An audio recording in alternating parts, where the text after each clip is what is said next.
ना चेन्नई ना बेंगलोर, पंत बनने वाले हैं पंजाब किंग्स का शिकार। नमस्कार दोस्तों, मैं यश तिवारी, आप देख रहे हैं क्रिकेट फटाफट का 1365वां एपिसोड। आज 10 नवंबर की तारीख है और रोज की तरह आज भी आईपीएल की नीलामी से जुड़ी हुई दिन भर की 10 बड़ी रिपोर्ट आपकी स्क्रीन पर हम परोसेंगे। एंड तक दोस्तों वीडियो को देखिए, लाइक और शेयर जरूर कीजिए। पंत के बारे में पूरी डिटेल बताएंगे, आखिर क्यों हम ये बोल रहे हैं कि पंत पंजाब का शिकार बनने वाले हैं, ये भी बनाएंगे। तो एंड तक वीडियो को देखिए, लाइक और शेयर जरूर कीजिए दोस्तों। सब्सक्राइब नहीं किया चैनल को अभी तक तो सब्सक्राइब बटन नीचे हिट कर दो, बेल आइकन दबा दो। चलिए दोस्तों शुरुआत कर लेते हैं इस वीडियो की आज दिन भर की पहली बड़ी रिपोर्ट के साथ। तो ये खबर चेन्नई सुपर किंग्स की टीम के हवाले से निकल कर आ रही है।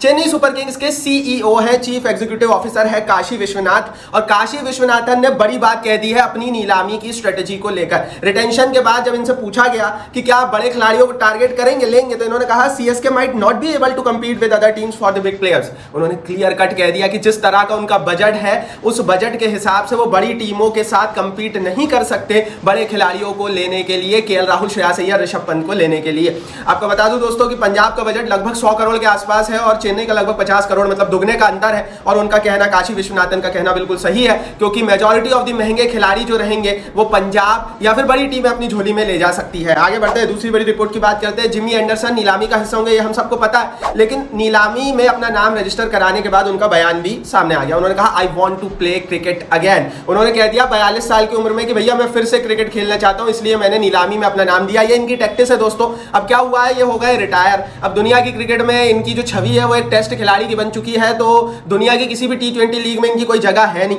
ये आईपीएल में किसी भी तरह से घुसना चाहते हैं, क्योंकि अगर ये आईपीएल में घुस गए तो इकट्ठा 1-2-3 करोड़ रुपए ले जाएंगे साल के, और साथ ही दोस्तों की इन्हें फिर से दुनिया भर की T20 लीगों में एक्नॉलेजमेंट मिलने लगेगा। दूसरी बड़ी चीज मुझे ऐसा लगता है एंडरसन के लिए, एंडरसन को नहीं करना चाहिए यह सब। एंडरसन को कमेंट्री करनी चाहिए या फिर कोचिंग करनी चाहिए, क्योंकि एंडरसन कोई छोटा गेंदबाज नहीं रहा है भाई। एंडरसन बहुत बड़ा अंग्रेज गेंदबाज रहा है, और अगर ऐसी परिस्थिति में एंडरसन ऐसा कुछ करते हैं जिसमें वो एज ए प्लेयर 42 साल की उम्र में आईपीएल में बिकने के लिए आ रहे हैं, तो ये सचमुच उनके लेवल वाली बात नहीं है। तो मुझे ऐसा लगता है दोस्तों कि दुनिया का सबसे बड़ा तेज गेंदबाज में से एक है जेम्स एंडरसन, अगर हम टेस्ट क्रिकेट की बात करें तो। और उन्हें मेरे हिसाब से तो आईपीएल में नहीं आना था, क्योंकि यहाँ पर गेंदबाज पिटते भी हैं, और 42 साल के गेंदबाज का क्या हश्र होगा भारतीय पिचों पर तेज गर्मी में, आप सबको पता है, हम सबको पता है। आगे बढ़ते हैं, तीसरी बड़ी रिपोर्ट की यहाँ से बात करते हैं। तो भैया न्यूजीलैंड टेस्ट मैचों में भारत को हार मिली थी। इस पर रिकी पॉन्टिंग से पूछा गया कि आपके हिसाब से क्या रीजन है, तो उन्होंने कहा IPL shift towards a more aggressive style of play among youngster. उन्होंने क्लियर कर दिया भैया कि ये जो न्यूजीलैंड सीरीज में भारत को हार मिली है, इसमें भारत की टीम स्पिन के आगे संघर्ष करती हुई नजर आई और वनरेबल नजर आई। उन्होंने क्लियर कहा कि भारतीय खिलाड़ियों का स्पिन के आगे कमजोर होना, वल्नरेबल होना, भैया अंग्रेजी इतनी अच्छी नहीं आती, जैसी बता पा रहा हूं वैसे बता पा रहा हूं, वल्नरेबल जो भी शब्द है वो होना, ये बताता है कि आईपीएल के टुवर्ड्स यंग खिलाड़ियों का एक शिफ्ट नजर आया है, एक झुकाव है, जिसके चलते ज्यादा aggressive cricket young players test cricket में खेल रहे हैं, तेज रन बनाने की कोशिश कर रहे हैं और स्पिन का शिकार बन रहे हैं। देखो यार, रिकी पॉन्टिंग की बात से हम बहुत हद तक सहमत हैं, और दुनिया में ऐसी कोई भी चीज नहीं है जिसके एडवांटेज और डिसएडवांटेजेस ना हो। हर चीज के एडवांटेज होते हैं और हर चीज के डिसएडवांटेज होते हैं। आईपीएल ने हिंदुस्तान की क्रिकेट को पूरी तरीके से बदला, लेकिन एवज में हमने देखा कि टेस्ट क्रिकेट में भारत दिन प्रतिदिन उतना अच्छा नहीं कर पाया जितनी उम्मीद हम भारत से करते थे। हालांकि T20 और ओडीआई क्रिकेट में भारत बहुत मजबूत हुआ,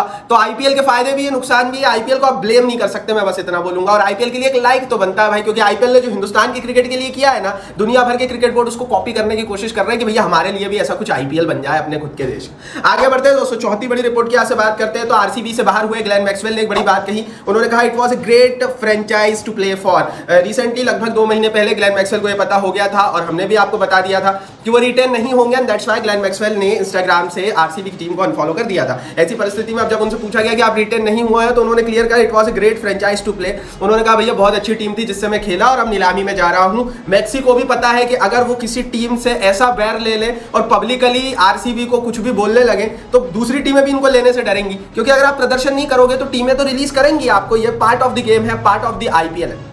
आगे बढ़ते हैं दोस्तों, पांचवी रिपोर्ट की बात करते हैं। 2025, 26, 27 के साइकिल के लिए इंपैक्ट प्लेयर रूल को बीसीसीआई ने कंटिन्यू कर लिया है, और इस पर लखनऊ सुपर जायंट्स के हेड कोच जस्टिन लेंगर का बयान आ गया है। उन्होंने कहा है इंपैक्ट प्लेयर के बारे में, जब उनसे पूछा गया उन्होंने कहा व्हाट अ हेडेक। उन्होंने कहा भैया ये बहुत बड़ा सिरदर्द है। इंपैक्ट प्लेयर को लेकर जस्टिन लेंगर ने जो सबसे बड़ी बात बताई वो ऑलराउंडर्स के हवाले से बताई। उन्होंने कहा कि मार्कस स्टोइनिस बहुत अच्छे ऑलराउंडर्स थे, लेकिन because of the impact player rule को भी मद्देनजर रखते हुए हमने उन्हें रिलीज किया है, क्योंकि इंपैक्ट प्लेयर रूल से हो ये रहा है दोस्तों कि अगर कोई भी ऑलराउंडर मीडियोकर है, एवरेज है या फिर वो अच्छे फॉर्म में नहीं है तो उसकी उपयोगिता एकदम से पूरे मैच में खत्म हो जाती है, क्योंकि जब आप बल्लेबाजी करने उतरते हैं तो इंपैक्ट प्लेयर आपका एक एक्स्ट्रा बल्लेबाज आ जाता है जो ऑलराउंडर की जगह खा जाता है। गेंदबाजी करने उतरते हो तो आप एक एक्स्ट्रा गेंदबाज को ले आते हो जो भी एक ऑलराउंडर की ही जगह खाता है। तो जो ऑलराउंडर जिसको एक पोजीशन मिलती थी, जो बल्लेबाजी भी करता था, गेंदबाजी भी करता था, अब भाई इंपैक्ट प्लेयर के कारण 12 खिलाड़ी हो गए और उस एक पोजीशन के लिए 2 अलग अलग रोल्स आप ला सकते हो अलग अलग समय पर। और यही बोलना है लेंगर का भी कि भैया ये जो हेडेक बन गया है, क्योंकि अब आपको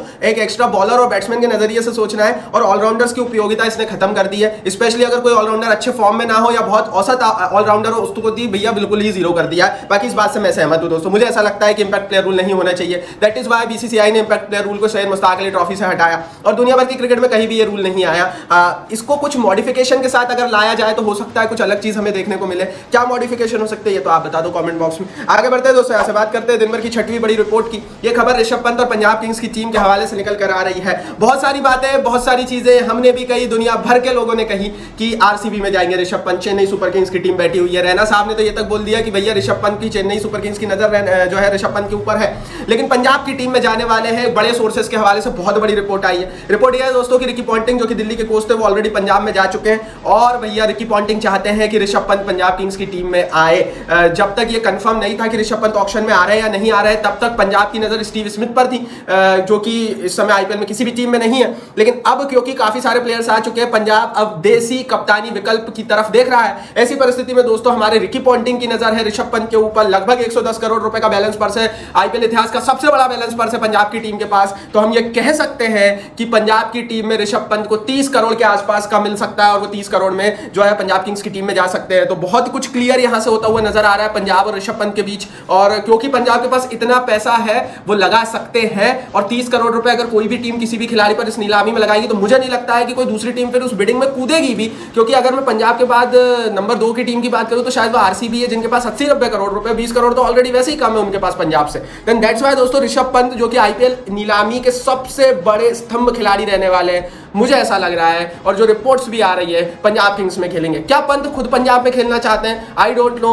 बहुत सारी रिपोर्ट ऐसी आई है कि पंजाब में जाने से प्लेयर्स डरते हैं क्योंकि पंजाब में मालिकों का रवैया थोड़ा सा बेकार है। बाकी इस पर आप अपनी राय कमेंट बॉक्स में। आगे बढ़ते हैं दोस्तों, अब 7वीं बड़ी रिपोर्ट की यहाँ से बात करते हैं तो दूसरे टी20 मैच के हवाले से बड़ी रिपोर्ट निकल कर आ रही है। पोर्ट एलिजाबेथ में आज दूसरा टी20 मैच शाम 7:30 बजे से शुरू होगा। पहले टी20 मैच में साउथ अफ्रीका को भारत की टीम ने अच्छा खासा पीट दिया था। हालांकि टेस्ट में हार के बाद टी20 में ये जीत थोड़ा सा आराम तो भारतीय फैंस को देगी, लेकिन जो टेस्ट में न्यूजीलैंड के हाथों हार हुई थी अभी तक वो दंश जो है वो हमें लग रहा है। हालांकि दोस्तों पोर्ट एलिजाबेथ में अब यहाँ पर दूसरा टी20 मैच है और मुझे ऐसा लग रहा है ये भारत को बदला लेना चाहिए साउथ अफ्रीका से। वैसे क्या बदला भाई, न्यूजीलैंड का बदला इनसे ले लो और 4-0 से इनको हरा दो। बाकी आप बताओ दोस्तों क्या होगा दूसरे टी20 मैच में। अपने हिसाब से तो ये इंडिया जीत रही है, इंडिया बहुत मजबूत दिख रही है। आगे बढ़ते हैं, हालांकि टी20 क्रिकेट है और कभी भी कुछ भी होता है। 8वीं बड़ी रिपोर्ट की यहाँ से बात करते हैं तो ओवरसीज के कुछ खिलाड़ी जो विदेशी खिलाड़ी है उनकी बेस्ट प्राइस के हवाले से कुछ रिपोर्ट निकल कर आई है। तो आपको बता देता हूं, Glenn Maxwell, Starc, Butler, Archer, ये 4 खिलाड़ियों ने 2-2 करोड़ रुपए के स्लैब में बेस प्राइस में अपने नामों को रजिस्टर कराया है कंफर्म। भाई दूसरी तरफ वार्नर 1.5 करोड़ और एंडरसन 1.25 करोड़ के बेस प्राइस के साथ नीलामी में आ रहे हैं। स्टीव स्मिथ के बारे में कहा जा रहा है कि वो 1 करोड़ की बेस प्राइस के साथ ऑक्शन में आएंगे। इसके अलावा दोस्तों न्यूमरस ऑफ फॉरेन प्लेयर्स है जो ऑक्शन में आ रहे हैं, जैसे रवाडा भी आ रहे हैं, नॉटजी भी आ रहे हैं, डीकॉक भी आ रहे हैं। रिपोर्ट यह है कि डीकॉक भी 2 करोड़ में, रवाडा भी 2 करोड़ में। तो जिन जिन की अभी तक बेस प्राइस रिवील हो रही है अलग अलग सोर्सेस के हवाले से वो मैं आपको बता रहा हूं। हालांकि 9वीं बड़ी रिपोर्ट आप जरूर देखते हैं क्योंकि लगभग 23 भारतीय खिलाड़ियों की बेस प्राइस 2 करोड़ रुपए और उन 23 खिलाड़ियों की लिस्ट आ चुकी है।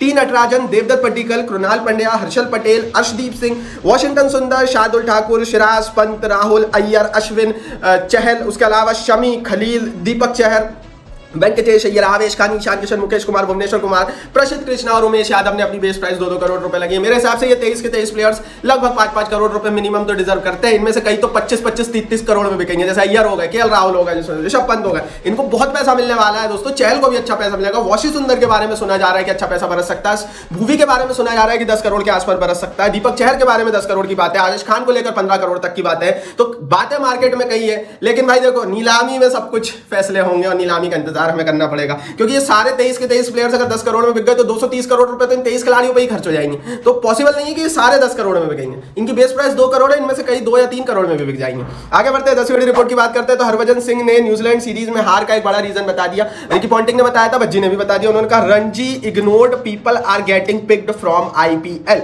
उन्होंने कहा रणजी ट्रॉफी को इग्नोर किया जा रहा है और खिलाड़ियों को आईपीएल के आधार पर पिक किया जा रहा है, एंड दैट्स व्हाई भारत हार रहा है। तो उन्होंने क्लियर कट बताया कि डोमेस्टिक क्रिकेट का इग्नोरेंस इतना कभी नहीं था जितना इस बार देखा गया, क्योंकि रणजी क्रिकेट के बारे में कोई बात ही नहीं कर रहा है कि भैया हमने इस खिलाड़ी को रणजी प्रदर्शन के आधार पर लेकर आए हैं।